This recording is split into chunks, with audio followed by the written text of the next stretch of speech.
Well, first of all, our hearts and prayers go out to the men and women of the Dallas Police Department. We view anytime there's an attack on law enforcement anywhere is certainly an attack on all of us. And so we're always concerned, troubling day, certainly the largest attack against any law enforcement agency since 9/11. So there's a lot of concern. Now Detroit, certainly we appreciate, we recognize and embrace the relationship that we have with our community. I have the good fortune as a leader of this great police department to have men and women who are constitutional, who do it right. It doesn't mean that we won't make mistakes. Mistakes do happen, but we recognize the importance of relationships, but we also address threats very seriously. We certainly welcome and embrace those who want to peacefully protest. Very important. But what happened last night certainly, in my judgment, can't be attributable to those who were protesting. Those who were protesting both in New York and Dallas were engaging in a peaceful protest. There was one suspect that decided to do something very different. And I applaud the work of the Dallas Police Department in mitigating that threat. At this point, I'll take any questions you Chief, might have. how does this change the equation of what's going on in this country? And having said that, what runs through your mind about the possibility of copycats? Well, this is not new. This didn't just start yesterday. Certainly there has been a threat against police officers for some time now, whether it's ISIL or ISIS, or whether it's some radical members associating themselves with Black Lives Matter or some other groups. This is not a new threat. This department has been and will continue to be poised to address threats. This does not change anything, and certainly we may be in a state of heightened awareness during this period, but we're always in a constant state of preparedness. Chief, And that's what's so And important. what about training, Chief? I understand maybe that you guys just received some training from Homeland Security to deal with a potential situation like this. Again, when we talk about a constant state of preparedness, that just simply means that we are actively training. You know, when I look at the two videos, the one that has caused concern across this country, without knowing all the facts, and I state without knowing all the facts, certainly as a practitioner in this business now 39 years, I do have some concerns about tactics and how we approach an individual who may be armed with a gun, or an individual armed with a gun who has committed a felonious assault on someone. There is a certain approach.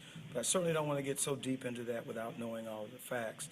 The key is we should never paint law enforcement with a single stroke, single brush. The vast majority of police officers do phenomenal work. And we look at our Detroit police officers who constantly run to danger. When you look at the images in Dallas last night, these officers were running to the threat, not running away from the threat.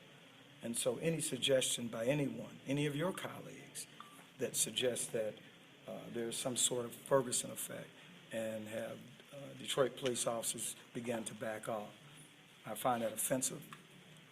Our Detroit police officers are committed, they're dedicated, and they go to the threat, not away from the threat. Chief, for people watching, what does heightened state mean for your department and officers, and what did you tell your men and women, or what will you tell them today?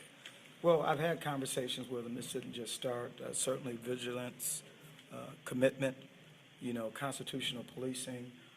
Certainly we don't want our police officers to overreact, but we certainly don't want them to underreact. Both can be very dangerous. And so this is where training is critical.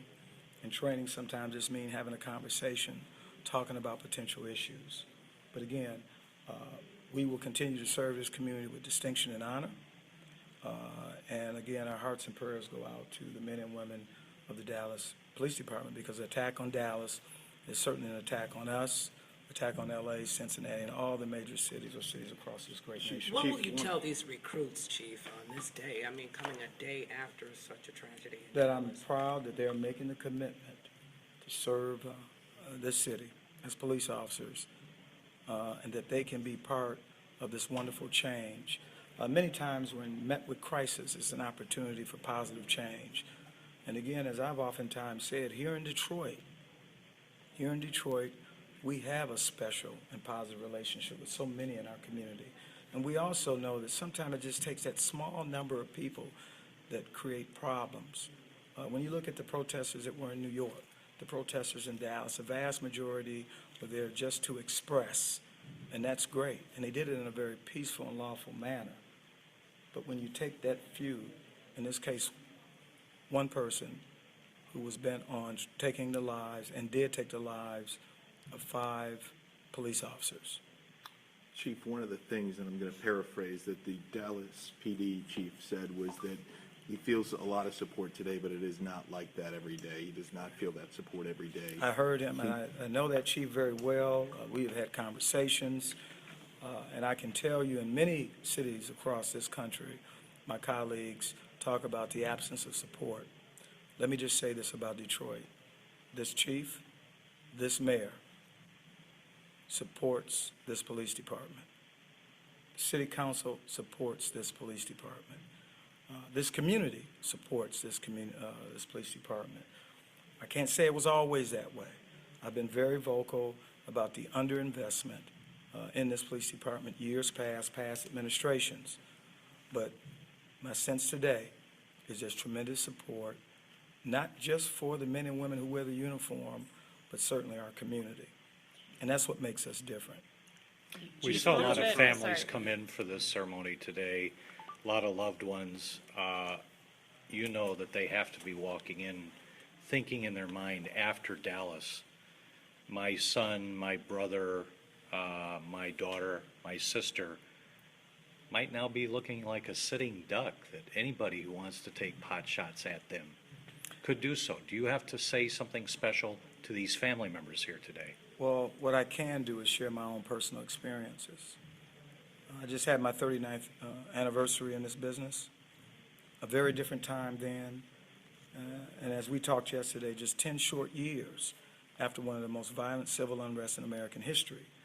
Certainly a fracture between the Detroit Police Department and that community during that time.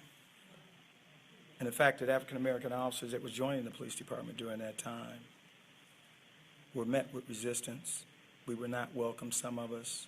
I experienced it firsthand, but we were part of change. And because of that change, and during that evolution, this department became the hallmark of community policing. And I would tell you, when I look at what goes on today with this city, with this police department, with this administration, we are once again a hallmark for policing in this great nation. Chief, In if there's a terms of- protest, if there's a excuse me. protest No, tonight. in terms of, Last question. yeah, Chief, if protests. there's a protest tonight downtown, how will your department handle it? And then what should the protesters know if they want to go down and protest? No different. If you want to protest, please do. We support freedom of speech. We support lawful protests. However, we do not support acts of criminality. That's where it stops. And so, and we've had great relations with many of the organizers of protest groups. We usually have conversations in advance of. We're willing to work with groups who may need more space, whether it's taking a lane in the street. We welcome it, we support it. But again, we do not support committing crimes. Do you That's need the to difference. increase manpower tonight? Absolutely not. We're going to continue to function in the manner in which we do. When I say heightened state, it's because anytime there's an attack like what we saw last night, there should be a heightened awareness. Because what about that lone person that decides that the decision is to attack police officers?